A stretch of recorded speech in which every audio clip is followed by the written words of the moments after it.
उत्तर प्रदेश के बुलंदशहर की सियाना विधानसभा सीट से कांग्रेस ने पूनम पंडित को टिकट दिया है। पूनम पंडित वो शख्सियत हैं जो किसान आंदोलन के बाद एकदम देश और दुनिया की सुर्खियों में आई, और इसी का ही नतीजा ये रहा कि कांग्रेस ने इस मामले को भुनाया और उनको टिकट दिया।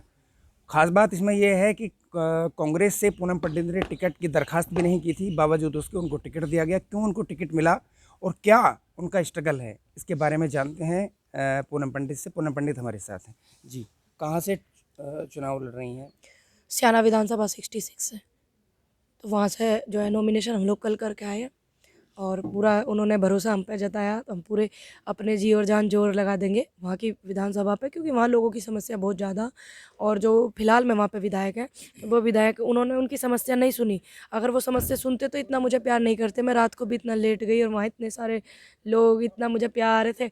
जो महिला होती है ऐसे ऐसे कर करके मुझे चूम रही थी अच्छे से। तो ये सब सम्मान है, जो ये सारी चीज़ें जो है किसान आंदोलन को इसका सारा क्रेडिट जावे उन बुजुर्ग किसानों को जिनकी शहादतें हुई हैं, उन बुजुर्गों को, मेरे युवा साथियों को जो किसान आंदोलन को सपोर्ट करते थे। उन्होंने मुझे इस लायक बनाया कि कांग्रेस परिवार ने मुझे इस लायक समझा, क्योंकि समझना भी बहुत ज़रूरी है और लायक बनना भी बहुत ज़रूरी है ना। तो ये किसान आंदोलन को इसका सारा क्रेडिट जावे। वहाँ पे इतनी सारी दिक्कतें हैं, इतनी समस्याएं हैं। वहाँ पे छोटे बच्चों के अस्पताल ना है, बड़े बुजुर्गों के अस्पताल ना है। अब एक विधायक जो होता है, वो विधायक इतना अपनी उसकी सैलरी भी आवे, अपने काम भी इतने कर लेवे, इतना जोड़ भी लेवे कि 5-7-10 लोगों का इलाज अपने अपने खर्चे से करा सके हैं। लेकिन उन्होंने ऐसा नहीं करा, है ना। तो वहीं पे यही चीज़ है, स्पोर्ट्स क्लब नहीं है आपको ओलंपिक में मेडल चाहिए कि हमारे बच्चे ओलंपिक में मेडल लेके आवे, हमारे भारत का नाम होवे, हमारे प्रदेश, गाँव, शहर का नाम होवे। लेकिन आप उनके लिए स्पोर्ट्स क्लब भी नहीं खोल सकते। अब 30 किलोमीटर के करीब 41 किलोमीटर की दूरी है बुलंदशहर में, और वहाँ से 41 किलोमीटर बेटियाँ जो एक लड़की है, एमए कर रही, बीए कर रही, वहाँ पे मुझे बता रही, कह रही हम भी स्पोर्ट्स करना चाहें, हम भी शूटिंग करना चाहें, हम भी ये स्पोर्ट्स करेंगे, हमारा भी मेडल होगा गले में, हमें भी लोग इतना सम्मान करेंगे। लेकिन है ही नहीं सुविधाएं। अब 30-40 किलोमीटर का जो सफ़र है, 41 किलोमीटर का, उसे आज के ज़माने में आप भी पता, ऑटो वोटो में नहीं, इतने रईस है नहीं, किसान मजदूर तबके के लोग उधर है जो रईसों में, उनके बालक तो दिल्ली में कर ले में, है ना। बाकी ऑटो में बैठना, लेट वेट हो जाना, वो बहुत सारी समस्या लड़कियों से। तो अपनी विधानसभा में होना चाहिए ना एक स्पोर्ट्स क्लब। तो ये भी है। और दूसरा, वहाँ पे महिला जो है मजदूरी करे हैं, महिला मजदूर है वहाँ पे, तो उनके लिए कुछ ऐसी सुविधा अपने घर में ही अपने बालक नन्नों को भी देख ले में वे, और काम वाम भी वे कर ले में। तो इस तरीके की सुविधा होनी चाहिए। हमारे रेडी ठेली वाले हैं बेचारे, है ना, वे सुबह से शाम तक अपने वे इतने पैसे कमावे, इतनी महंगाई में बेचारे वो कर देवे। तो कुछ इस तरीके की व्यवस्था वहाँ के विधायक ने नहीं करी। अगर करते तो आज ये आलम नहीं होता जो है। मतलब शूटर से लेकर बॉडीगार्ड तक और मजदूर से लेकर किसान तक का ये सफ़र बड़ा मुश्किल सफ़र होता है। कैसे सफ़र को आपने पूरा किया और क्या क्या दुश्वारियाँ मुश्किलात सामने आई आपके? मेरी बहुत ही मतलब मेरे गांव की एक दीदी हैं, संयुक्ता यादव, उन्होंने अपने स्कूल में मेरा एडमिशन कराया। सबको पता था मैं पढ़ना बहुत चाहती हूँ, मेरे अंदर लगन बहुत है, जुनून बहुत पहले से ही है। मैं जब 6-7 साल की उम्र की थी, उस समय बच्चा कुछ भी नहीं जाने करता, मैं देख करके सिलाई कर लेती थी, होता ना सूट सलवार सिलना। उनकी बड़ी बहन मंजू दीदी वो सिखाती रह थी, मैं उन्हें देख देख करके सीख लेती, ऐसे हूबहू बना के उन्हें फिर दिखाती थी। उन्होंने इस चीज़ को मेरी देखा, फिर उन्होंने मेरा एडमिशन कराया। मेरी मम्मी खेत में मजदूरी करे करे, 30-35 रुपये मिले करे वहाँ टाइम पे। तो उस मजदूरी से, उनके मेहनत के पैसे से जैसा खाओगे ना वैसा होगा मन। तो उससे मतलब आज नतीजा आप देख ही रहे हैं। बाकी एक राजकुमारी त्यागी मैडम थी, जब मैं 6 क्लास में थी तो मेरे पास पढ़ने के लिए पैसे नहीं होते थे। मेरी मम्मी फैक्ट्री में जॉब करने लगी थी। एक फैक्ट्री है वहाँ पे, जहाँ पे मेरी मम्मी मजदूरी करे थे मेरठ में, तो वहाँ पे करे करती। उन्होंने, मैडम ने मुझे अपनी संस्था दयाल ज्ञानोदय वाटिका, 3 चैंस ऑफ दयाल ज्ञानोदय वाटिका है, और वो 18 वाटिकाएँ पूरे उसमें बनी हुई है देश में। तो वो गरीब बच्चों को पढ़ा मैं। तो राजकुमारी त्यागी मैडम ने मुझे उसमें एडमिशन कराया, अपनी संस्था के ज़रिए मुझे फ्री पढ़ाया। 10 क्लास तक मैंने यूपी बोर्ड से किया, फिर 12 क्लास मैंने इंटर जो वो भी यूपी बोर्ड से करी, और उसके बाद फिर बीए एमए मैंने करा वेंकटेश्वरा से। तो ये मेरा मेहनत रहा। फिर मेरे 2012 में मेरे एक इंस्पेक्टर साहब हैं, मैं उनका नाम नहीं बताती, वो मेरे लिए बिल्कुल भगवान की तरह, जैसे एक पिता वो करते हैं, मैं उनका नाम बहुत ही अच्छे से संबोधित करती हूँ। और बहुत सरकार एक ऐसी है कि उनको कहीं तकलीफ दिक्कतें ना कर देवे। उन्होंने मुझे बोला, बेटा तुम शूटिंग करो। तो मैंने सोचा पिक्चरों की शूटिंग होवे। मैं कहा जी मार पे ना होवे, हम तो गाँव के पिक्चरों विक्चरों की शूटिंग सी हो, मैं गाने पाने से देखा जैसे। तो मैंने कहा जी मार पे ना हो। नहीं बेटा तुम कर सकते हो। जब हम वहाँ पे उन्होंने मुझे ज़बरदस्ती भेजा, मैं टलाती गई, लेकिन जब उनका डमी डमी से करना कुछ दिन डमी से, तो मैंने सोचा डमी वो है जो कपड़े नहीं पहना देते स्टैचू को, जो शोरूम के बाहर खड़े हुए हैं। मैंने सोचा देखा तो वहाँ इतनी बड़ी पिस्टल की डमी और शूटिंग जो पिस्टल को करने को कहा है, मैं कहा जी ठीक है तो करेंगे। खूब अपने मेहनत से शूटिंग करी। यूपी स्टेट, उत्तराखंड स्टेट, है ना, बहुत सारे स्टेट मैंने खेले। फिर north zone all India GB Mavalankar national मैंने खेला। फिर ओपन से इंटरनेशनल खेला रूरल गेम में।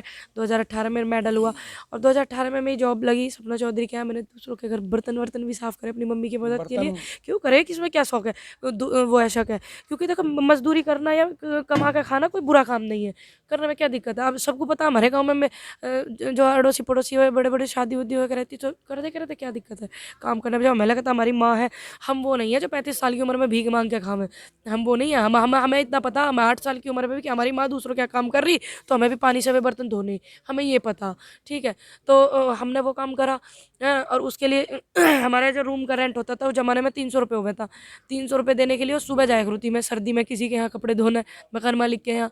ठीक है, तो ऐसा ऐसा माहौल हमने देखा। हमारी बहन है, उन्होंने भी मूंजी पूंजी चावल सब लगा रखे। सारी खेती मैं कर सकूँ, तकरीबन 12-13 खेती कर सकूँ मैं, ऐसी बात नहीं है। क्योंकि मैं खेती की है। मैंने अपनी माँ को सहयोग किया खेती में।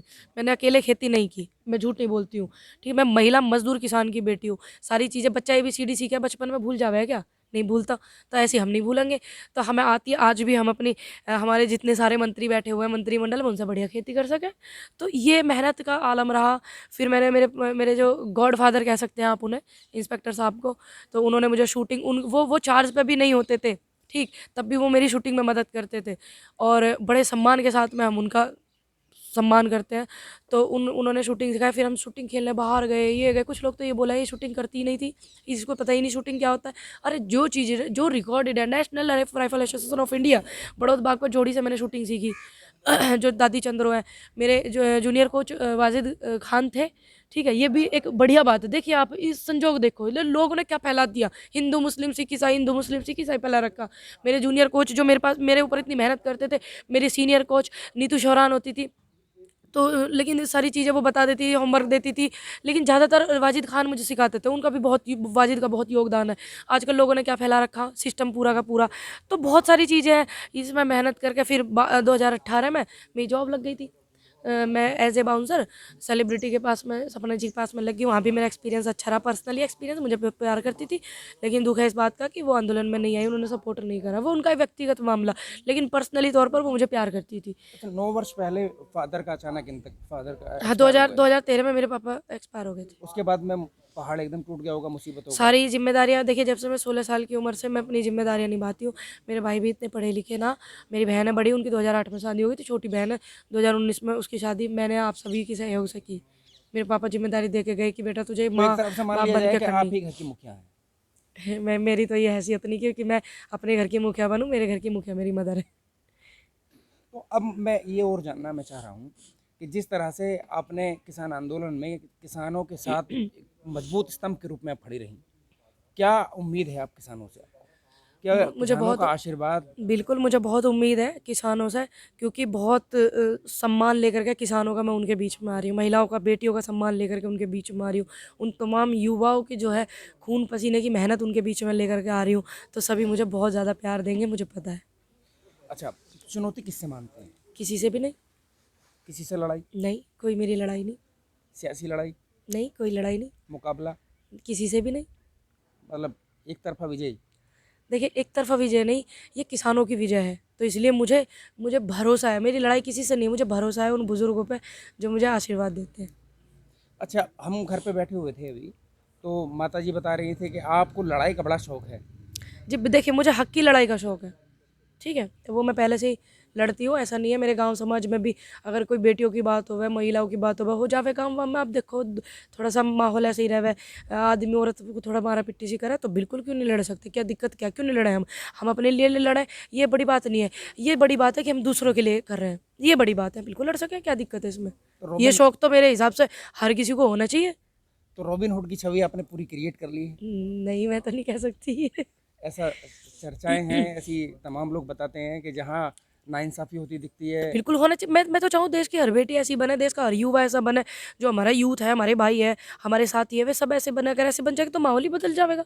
होना चाहिए। अब कोविड चल रहा है, ऐसे में अब ये उम्मीद है कि आज कुछ सहूलियत मिल सकती हैं चुनाव आयोग की तरफ से। क्या कहना चाहेंगी? बस कोविड मैं बस यही कहना और आज चाहूँगी। मुख्यमंत्री जी भी आ या रहे आज मुख्यमंत्री जा रहे हैं, मैं उन्हीं के लिए कहना चाहूँगी। देखते हैं मुख्यमंत्री जी कितने रूल फ़ॉलो करते हैं, कितने वो करते हैं। देखिए हमारे ऊपर क्योंकि उनकी सरकार है, वो तो पावर में भैया मुख्यमंत्री हैं, है ना? हम तो बाड़ा का किसान के। तो उनके लिए देखते हैं आज क्या-क्या रूल फ़ॉलो हुए, क्या-क्या हुआ, क्या-क्या नहीं हुआ, है ना? लेकिन हमारे लिए जो रूल दिए जाएँगे, हम रूल अपने फ़ॉलो करेंगे, अच्छे से फ़ॉलो करने जा रहे हैं हम भी। ऐसी बात नहीं कि नहीं जानते।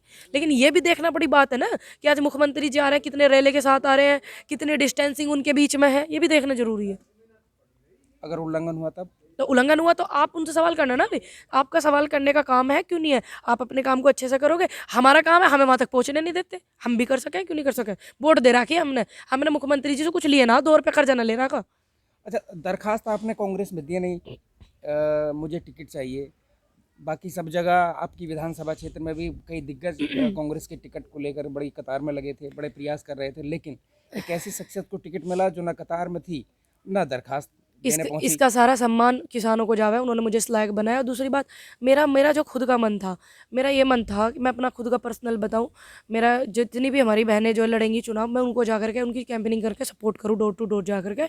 जो हमारे यूथ है, यूथ को भी बहुत टिकट मिला है ना लड़कों को, तो उनको, बुजुर्ग हैं हमारे, तो उनको भी जाऊँ मैं डोर टू डोर उनके साथ में जा करके सबके आगे, सबके के दरवाजे के आगे जाऊँ और मैं उनके लिए वोट मांगूँ। क्योंकि मुझे दूसरों के लिए ज़्यादा आता है करना अच्छे से, और मेरा मन भी उसी में ज़्यादा खुश होता है। लेकिन यहाँ भी मुझे पता है कि मतलब मैं अपने लिए तो कर ही रही हूँ, लेकिन यहाँ भी उनके हक के लिए कर रही हूँ। तो चलिए, जो भी पार्टी ने मुझे समझा इस लायक कि ये लड़ सकती है, तो क्यों ना इसको लड़ाया जावे, तो मैं मजबूती से लड़ूंगी। अच्छा, हाथरस की बेटी वाला मामला आपको रात को अंधेरे में पेट्रोल छिड़क करके जला दिया गया उस बेटी को। उसकी चीख जो है, उसके परिवार की चीख आज तक गूंज रही है। कौन से MP MLA गए वहाँ पे? गए क्या? और एक बात आप ध्यान में रखिएगा, मैं अनुरोध है न्यूज़ 24 के माध्यम से जितने भी लोग मुझे देख रहे हैं, खूब ज़्यादा आप इस वीडियो को वो करना चैनल की, ताकि हर व्यक्ति तक ये बात जा सके।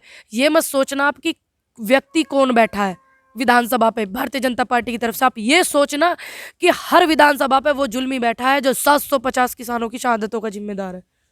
ये अनुरोध है मेरा जी आपसे। तो ये बड़ा आरोप और और सच्ची बात है। सच का दावा कर रही हैं, ये चीज़ें कही हैं, बड़े गंभीर आरोप लगाए हैं, बड़ी गंभीर बात सामने आई हैं पूनम पंडित से अरे हमारी बात पुलिस के क्या 10 दौरान। महीने में एक बेटी को ढूंढ पावे? लेकिन सवाल सबसे बड़ा यही है कि क्या पूनम पंडित और उनकी टीम को स्याना विधानसभा से सफलता मिलती है कि नहीं, ये तो आने वाला वक्त ही बताएगा 10 तारीख को। लेकिन उत्साह से लबरेज जो है पूनम पंडित दिख रही हैं। शाहनवाज चौधरी, न्यूज़ 24, बुलंदशहर।